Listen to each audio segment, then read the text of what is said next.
श्रीगणेशाय नमः। श्रीजानकीवल्लभो विजयते।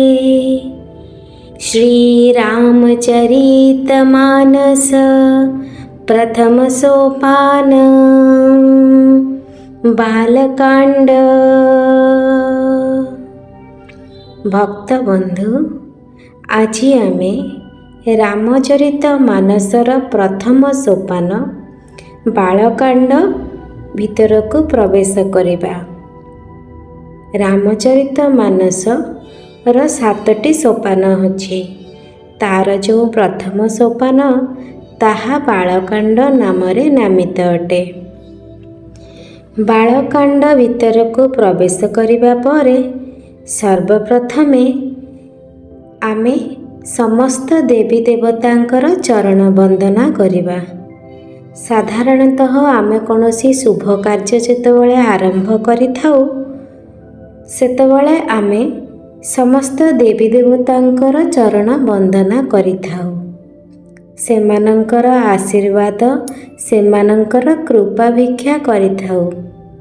कारण सेमानंक आशीर्वाद और कृपा रहिले आमर सही शुभ कार्यटी निर्द्वंद्वरे समापन हेबो।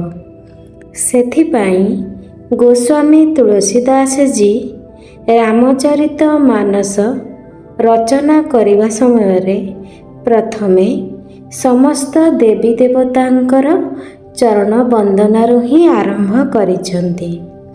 ताहले आसंतु वर्तमान आमे मंगलाचरण आरंभ करिबा। वर्णानामर्थसंघानां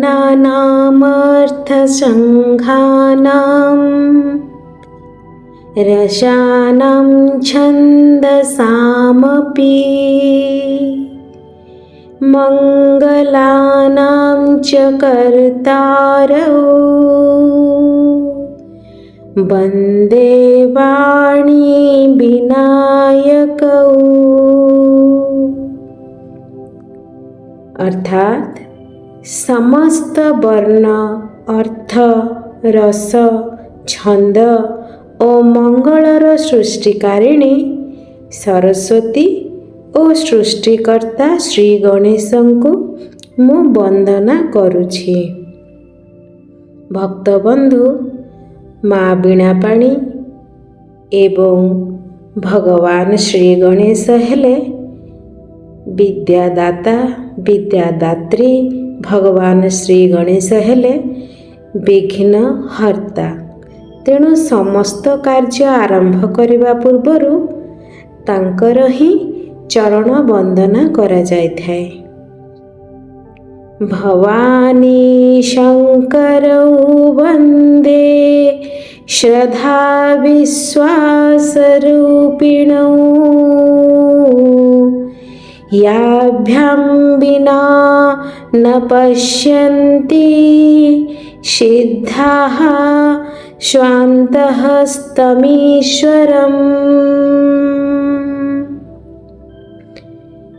वर्तमान गोस्वामी तुलसीदास भवानी शंकरंकर चरण वंदना करिछन्ति।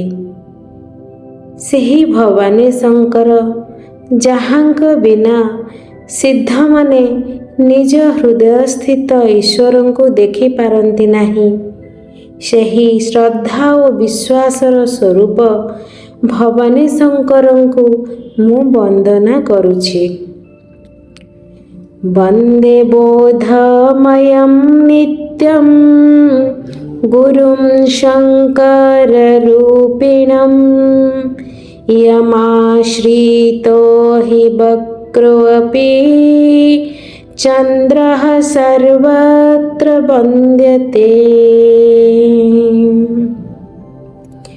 जहांक आश्रय बलरे चंद्र वक्र होई मध्य सर्वत्र वंदित हेउछि सेही ज्ञानमय नित्य शंकर रूपी गुरु को मु वंदना करुअछि। सीताराम गुणग्राम पुण्यारण्य विहारिणौ वन्दे विशुद्धविज्ञानौ कपीश्वर कपीश्वरौ।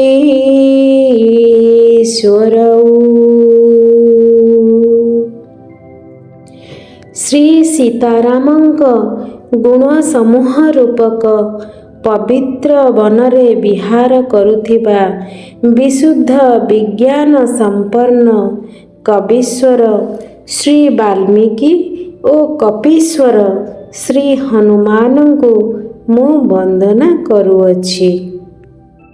उद्भव स्थिति संहारकारिणीं क्लेशहारिणीं सर्वश्रेयस्करीं सीतां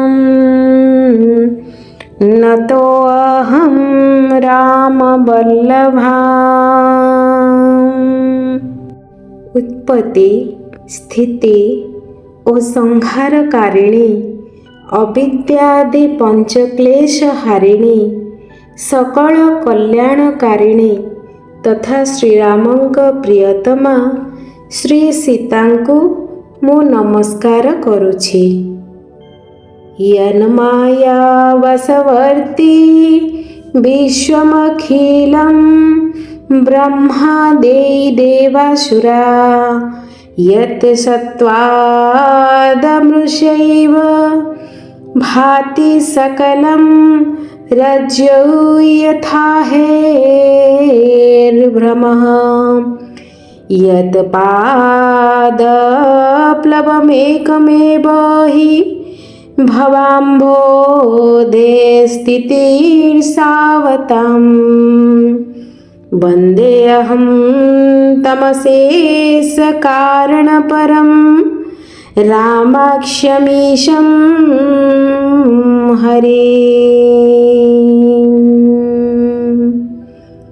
ଯାହାଙ୍କ ମାୟାରେ ସମସ୍ତ ବିଶ୍ୱ ବ୍ରହ୍ମାଦି ଦେବତା ଏବଂ ଅସୁର ବଶୀଭୂତ, ଯାହାଙ୍କ ଅସ୍ତିତ୍ୱ ହେତୁ ରଜ୍ଜୁରେ ସର୍ପ ଭ୍ରମ ପରି ଏହି ସମଗ୍ର ଦୃଶ୍ୟ ଜଗତ ସତ୍ୟ ରୂପେ ପ୍ରତୀୟମାନ ହୁଏ ଏବଂ ଭବସାଗର ତରିବାକୁ ଇଚ୍ଛୁକ ବ୍ୟକ୍ତିମାନଙ୍କ ପାଇଁ ଯାହାଙ୍କ ଚରଣ ହିଁ ଏକମାତ୍ର ନୌକା ସଦୃଶ ଅଟେ, ସକଳ କାରଣର ଊର୍ଦ୍ଧ୍ୱରେ ଅବସ୍ଥିତ ସେହି ରାମ ନାମଧେୟ ଭଗବାନ ଶ୍ରୀହରିଙ୍କୁ ମୁଁ ବନ୍ଦନା କରୁଛି।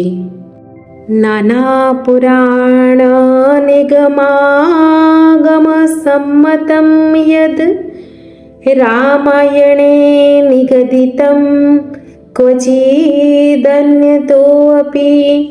ସ୍ୱାନ୍ତଃ ସୁଖାୟ ତୁଳସୀ रघुनाथ गाथा भाषा निबंध मति मंजुल मातनोति। अनेक पुराण वेद ओ शास्त्र सम्मत तथा रामायण रे वर्णित ओ अन्यत्र उपलब्ध हेउथिबा श्री रघुनाथଙ୍କ चरितକୁ तुलसीदास निजर अंतःकरणर सुख निमंते अत्यंत मनोहर भावरे भाषा विन्यास करी विस्तार करुछि। जो सुमिरत सिद्धि होई गण नायक कविवर वदना करौ अनुग्रह सोई बुद्धि राशि शुभ गुण सदन। भक्त बंधु एठी आउ गोटे कथा मु कहि रखुअछि। तुलसीदासंकर रामचरित रचना पूर्वरु भगवान वाल्मीकि रामायण को संस्कृत भाषा रे रचना करथिले। संस्कृत भाषा ଏକ ଦେବଭାଷା ଅଟେ। ଏହାକୁ ସମସ୍ତେ ପଢ଼ିପାରନ୍ତି ନାହିଁ। ଏହାକୁ ଦୃଷ୍ଟି ଆଗରେ ରଖି ତଥା ଭଗବାନ ଶଙ୍କର ଓ ମା ଗୌରୀଙ୍କର ନିର୍ଦ୍ଦେଶାନୁକ୍ରମେ ଗୋସ୍ୱାମୀ ତୁଳସୀଦାସଜୀ ତାଙ୍କର ନିଜର ଲୋକଭାଷା ଅବଧୀ ଭାଷାରେ ପ୍ରଭୁ ଶ୍ରୀରାମଙ୍କ ଚରିତ୍ରକୁ ନେଇ ରାମଚରିତ ମାନସ ରଚନା କରିଛନ୍ତି। ବର୍ତ୍ତମାନ ଆଗକୁ ଆମେ ଯେଉଁ ଭାଷାରେ ରାମଚରିତ ମାନସ ଶ୍ରବଣ କରିବା ତାହା ହେଉଛି ଅବଧୀ ଭାଷା, ଲୋକଭାଷା। ଏବେ ଶୁଣିବା ହେଉ। ଯାହାଙ୍କୁ ସ୍ମରଣ କଲେ ସିଦ୍ଧି ପ୍ରାପ୍ତି ହୁଏ, ଯେ ଗଣମାନଙ୍କର ଅଧିପତି ଏବଂ ସୁନ୍ଦର ଗଜବଦନ, ସେହି ବୁଦ୍ଧିର ଭଣ୍ଡାର ଏବଂ ଶୁଭଗୁଣମାନଙ୍କର ନିକେତନ ଶ୍ରୀ ଗଣେଶ ମୋତେ କୃପା କରନ୍ତୁ। ଗୋସ୍ୱାମୀ ତୁଳସୀଦାସ ଏଠାରେ ଭଗବାନ ଗଣେଶଙ୍କର ସ୍ତୁତି କରିଛନ୍ତି। ଗଣେଶ ମା ଗୌରୀ ଭଗବାନ ଶଙ୍କରଙ୍କର ପୁତ୍ର, ଯାହାର ସୁନ୍ଦର ଗଜବଦନ ଅଟେ, ଯେ ବୁଦ୍ଧିର ଭଣ୍ଡାର ଅଟନ୍ତି, ଯେ ଶୁଭଗୁଣ ସମ୍ପନ୍ନ ଅଟନ୍ତି, ଯିଏ ଗଣମାନଙ୍କର ଅଧିପତି ଅଟନ୍ତି, ସେହି ଗଣପତି ଭଗବାନ ମୋର ସମସ୍ତ ବିଘ୍ନ ନାଶ କରି ମୋ ଉପରେ କୃପା କରନ୍ତୁ। ମୂକ ହୋଇ ବାଚାଲ ପଙ୍ଗୁ ଚଢ଼ଇ ଗିରିବର ଗହନ, ଯାସୁ କୃପା ସୋ ଦୟାଲ ଦ୍ରବౌ, ସକଲ କଲିମଲ ଦହନ। ଯାହାଙ୍କ କୃପାରୁ ମୂକ ବାଗ୍ମୀ ହୋଇଯାଏ, ପଙ୍ଗୁ ଦୁର୍ଗମ ପର୍ବତ ଲଙ୍ଘନ କରିଯାଏ, ସେହି ସକଳ କଳି କଳ୍ମଷ ନାଶନ ଦୟାଳୁ ଭଗବାନ ମୋ ପ୍ରତି ଦୟାର୍ଦ୍ଦ ହୁଅନ୍ତୁ। ନୀଳ ସରୋରୁହ ଶ୍ୟାମ ତରୁଣ ଅରୁଣ ବାରିଜନୟନ, କରଉ ସୋମମ ऊरधाम सदा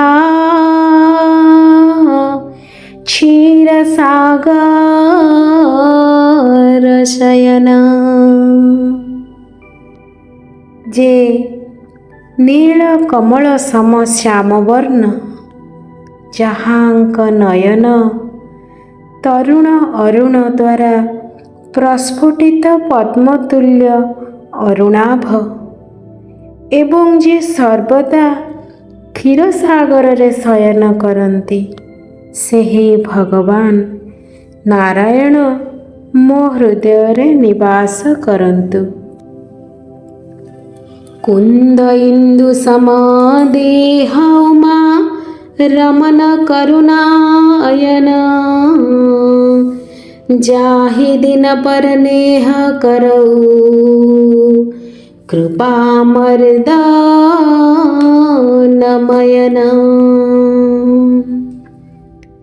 जहाँक देहर कांति कुंद पुष्प तथा चंद्र समान गौर, जे पार्वतींकर प्रियतम दयार धाम ओ दीनमानंक प्रति स्नेहशील सेही काममर्दक प्रभु शंकर मोते कृपा करंतु।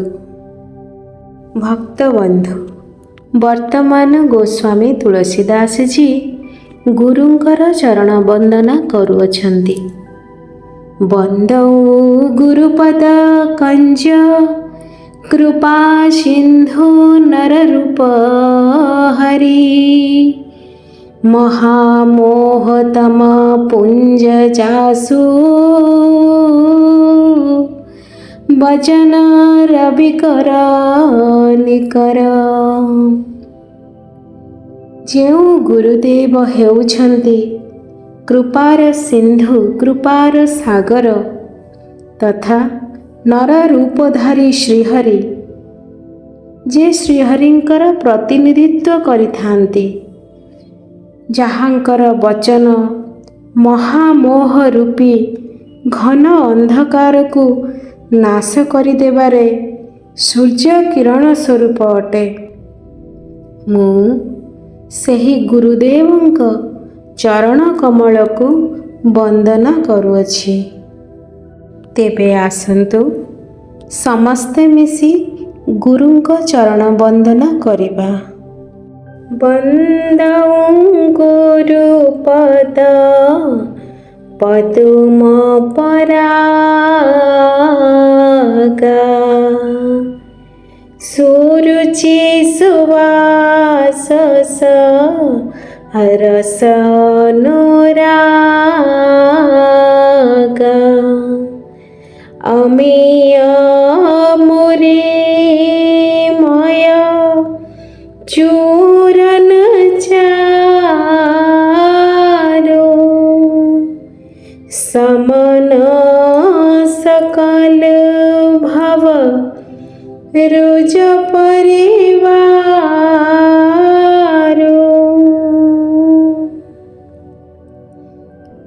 ଗୁରୁଦେବଙ୍କ ପାଦପଦ୍ମର ଯେଉଁ ରେଣୁ ସୁରୁଚି ଅର୍ଥାତ୍ ସ୍ୱାଦିଷ୍ଟ, ସୁଗନ୍ଧମୟ ଓ ଅନୁରାଗ ରୂପୀ ରସରେ ପୂର୍ଣ୍ଣ ଏବଂ ଯାହା ଅମର ମୂଳ ଅର୍ଥାତ୍ ସଞ୍ଜୀବନୀ ବୁଟିର ସୁନ୍ଦର ଚୂର୍ଣ୍ଣ ଅଟେ, ସକଳ ଭବରୋଗର ବିନାଶକ ଅଟେ, ମୁଁ ସେହି ଚରଣ ରେଣୁକୁ ବନ୍ଦନା କରୁଅଛି। ସୁକୃତି ସମ୍ଭୂତନ ବିମଳ ବିଭୂତି ମଞ୍ଜୁଳ ମଙ୍ଗଳ ମୋଦ ପ୍ରସୂତି ଜନମନ ମଞ୍ଜୁମୁ କୁରମଲହରଣୀ କିଏ ତିଲକ ଗୁଣ ଗଣ ବସ କରଣୀ। ଆଉ କ'ଣ ତୁଳସୀଦାସ କହୁଛନ୍ତି ଯେ ଗୁରୁଙ୍କ ଚରଣ କମଳର ସେହି ରେଣୁ, ସେହି ରଜ ହେଉଛି ସୁକୃତି ଅର୍ଥାତ୍ ପୁଣ୍ୟବାନ ପୁରୁଷ ରୂପୀ ଶିବଙ୍କ ଅଙ୍ଗର ନିର୍ମଳ ବିଭୂତି। ତାହା ହେଉଛି ସୁନ୍ଦର କଲ୍ୟାଣ ଓ ଆନନ୍ଦର ଜନନୀ। ତାହା ଭକ୍ତଜନଙ୍କ ସୁନ୍ଦର ମନ ମୁକୁର, ମୁକୁର ଅର୍ଥାତ୍ ଦର୍ପଣ, ସୁନ୍ଦର ମନ ମୁକୁରର ମଳିନତା ହରଣ କରେ ଏବଂ ସେହି ପଦରଜକୁ ତିଳକ ରୂପେ ଧାରଣ କଲେ ତାହା ସକଳ ଗୁଣର ବଶକାରିଣୀ ହୋଇଯାଏ।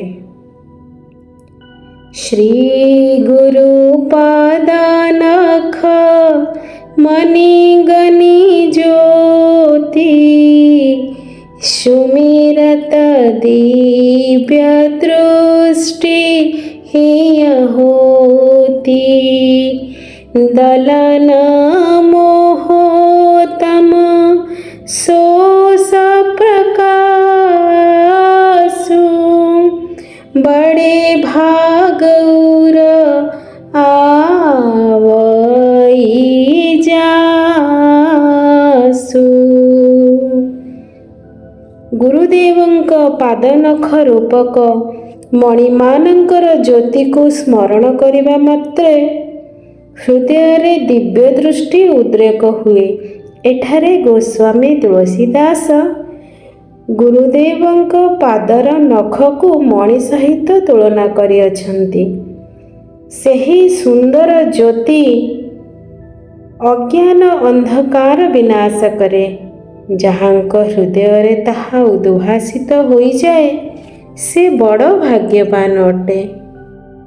उखर ही विमल लोचन ही के मिटहि दोष दुख भवरजनी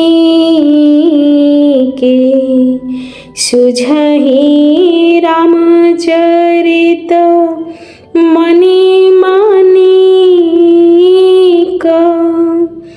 गुपुत प्रगट जहाँ जो जेहि खानिक श्री राम जय राम जय जय राम जय जय विखिन रन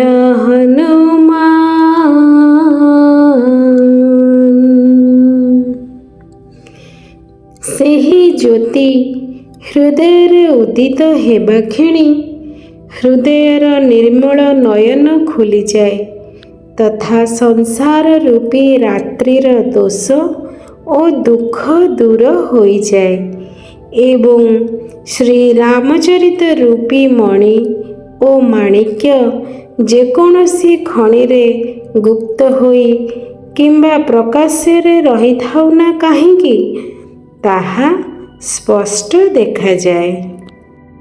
ଯଥା ସୁଅଞ୍ଜନ ଅଞ୍ଜିତୃଗ ସାଧକ ସିଦ୍ଧ ସୁଜାନ कौतुक देखत शैलवन भूतल भूरी निधान। जेपरिकी नेत्ररे सिद्धांजन लगाई साधक सिद्ध और सुज्ञानी माने वन पर्वत तथा पृथ्वी मध्यस्थ विभिन्न खनि अनायासरे देखि पारंती। गुरुपद राज मृदु मंजुलांजन नयन मिया दृग दोष विभंजन तेहि करी विमल विवेक विलोचन बरनौ राम चरित भव मोचन। गोस्वामी तुलसीदास कहुछन्ति जे गुरुदेवंकर चरण रज हेउछि कोमल ओ सुंदर नयनामृत अंजन ताहा नेत्रर दोष नाश करिथाए। सेही अंजन द्वारा विवेक रूपक नेत्र को निर्मल करी मु संसार बंधनरु मुक्ति प्रदायक श्री रामचरित वर्णना करुअछि।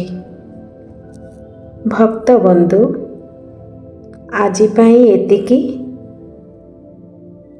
पुणी आगको आमे श्रवण करिबा गोस्वामी तुलसीदास ब्राह्मण तथा साधु संत मानकर किपरि चरण वंदना करुअछन्ति।